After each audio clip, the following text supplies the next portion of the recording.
கிறிஸ்துவுக்குள் பிரியமுள்ள சகோதர சகோதரிகளை, பலன் தரும் தேவன் எபிசோட் 1765 கர்த்தரை துதிக்கிறேன், மகிமைப்படுத்துகிறேன். இந்த நாளிலும் ஏசாயா தீர்க்கதரிசியினுடைய புஸ்தகம் 53 அதிகாரம் 4வது வசனத்தை நான் உங்களுக்காக வாசிக்கின்றேன். மெய்யாகவே அவர் நம்முடைய பாடுகளை ஏற்றுக்கொண்டு நம்முடைய துக்கங்களை சுமந்தார். நாமோ அவர் தேவனால் அடிபட்டு வாதிக்கப்பட்டு சிறுமைப்பட்டவர் என்று எண்ணினோம். மெய்யாகவே இயேசு நம்முடைய பாடுகளை ஏற்றுக்கொண்டு நம்முடைய துக்கங்களை சுமந்தார். இந்த உலகத்திலே வாழுகிற மனிதர்களுடைய பாடுகளை துக்கங்களை ஏற்றுக்கொள்ளுவதற்கு சக மனிதர்கள் ஒப்புக்கொள்வதில்லை. ஏன் தெரியுமா? அந்த பாடுகள் அவர்களுக்கு வந்துவிடும் என்று சொல்லி, எனவே மனிதர்கள் படுகிற பாடுகளையும் துக்கங்களையும் கண்டு ஓடிவிடுகிறார்கள். உறவினர்கள் படுகிற பாடுகளையும் துக்கங்களையும் கண்டு உறவுகள் ஓடிவிடுகின்றன அல்லது விலகி நிற்கின்றன.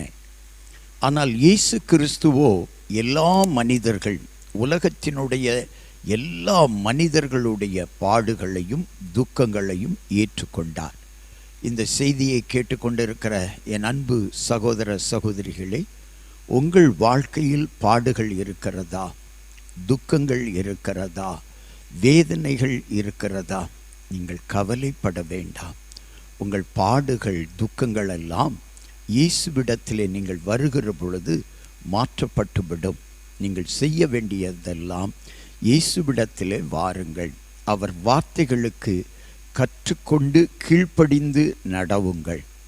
உங்கள் பாரங்கள், பாடுகள், துக்கங்கள் எல்லாவற்றையும் இயேசு மாற்றிவிடுவார். வருத்தப்பட்ட பாரம் சுமக்கிறவர்களே, எல்லாரும் என்னிடத்தில் வாருங்கள் என்று இயேசு அழைக்கிறார். கண்களை மூடி ஜெபிக்கலாம்.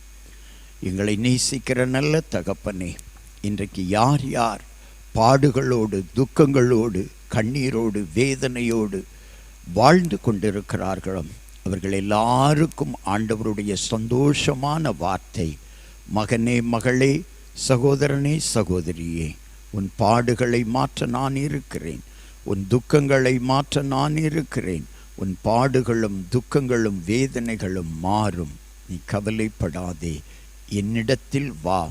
ஆண்டவர் அழைக்கிறார். இயேசுவிடத்திலே வருவீர்களானால், இயேசுவை ஏற்றுக்கொள்வீர்களானால், அவருடைய வார்த்தையின் மூலமே உங்களுடைய பாடுகளும் துக்கங்களும் மாறும்.